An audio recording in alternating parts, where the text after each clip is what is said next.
মুন্সিগঞ্জের সরকারি হরগঙ্গা কলেজের ১০ তলা ভবনের একটি লিফটে আটকা পড়া এক মা ও তার ২ বছর বয়সী শিশু কন্যাকে দ্রুত উদ্ধার করেছে ফায়ার সার্ভিস সিভিল ডিফেন্স। বুধবার ২২ জুলাই দুপুর ২টা ১৪ মিনিটে মুন্সিগঞ্জ ফায়ার স্টেশনের সেন্ট্রি পোস্টে খবর আসে যে সরকারি হরগঙ্গা কলেজের ১০ তলা ভবনের ৯ম তলার একটি লিফটে এক নারী ও তার শিশু কন্যা আটকা পড়েছে। খবর পেয়ে মুন্সিগঞ্জ ফায়ার স্টেশনের ২টি ইউনিট দ্রুত ঘটনাস্থলে পৌঁছে উপসহকারী পরিচালক মোহাম্মদ শফিকুল ইসলামের নেতৃত্বে উদ্ধার অভিযান পরিচালনা করে।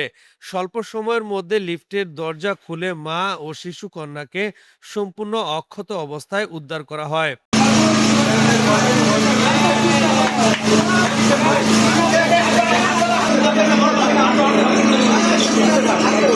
উদ্ধার হওয়া ব্যক্তিরা হলেন শিশু মরিয়ম হাসনাইন আরিফা ও তার মা লামিয়া আক্তার মিম। তিনি সরকারি হরঙ্গা কলেজের অর্থনীতি বিভাগের শিক্ষার্থী। জানা যায়, ক্লাস শেষে লিফটের নিচে নামার সময় হঠাৎ যান্ত্রিক ত্রুটির কারণে লিফটটি ৯ম তলায় আটকে যায়। এ সময় কলেজের শিক্ষক শিক্ষার্থীরা তাদের উদ্ধারের চেষ্টা করলেও সফল হয়নি।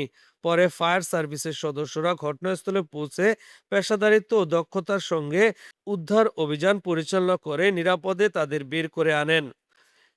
মুন্সিগঞ্জ ফায়ার সার্ভিস সিভিল ডিফেন্সের উপসহকারী পরিচালক মোহাম্মদ শফিকুল ইসলাম জানান, ২টা ১৪ মিনিটের সময় সংবাদ পাই যে মুন্সিগঞ্জ হরগঙ্গা সরকারি কলেজে ১০ তলা ভবনের ৯ম তলায় মা এবং মেয়ে লিফটে আটকা পড়ে। তাৎক্ষণিক সংবাদ পেয়ে মুন্সিগঞ্জ ফায়ার স্টেশনের ২টি ইউনিট দ্রুত ঘটনাস্থলে এসে আমাদের অত্যাধুনিক যন্ত্র স্প্রেডার ব্যবহার করে আমরা দ্রুততম সময়ে উদ্ধার করতে সক্ষম হই। তবে মা এবং মেয়ে দুইজনই সুস্থ আছে। মেয়েটির বয়স ২ বছর, তবে বড় ধরনের দুর্ঘটনা থেকে রক্ষা পেয়েছে। সার্ভিসের দ্রুত ও সময়োপযোগী পদক্ষেপের ফলে একটি সম্ভাব্য বড় ধরনের দুর্ঘটনা এড়ানো সম্ভব হয়েছে। Desk report, news 71.tv, Munshiganj.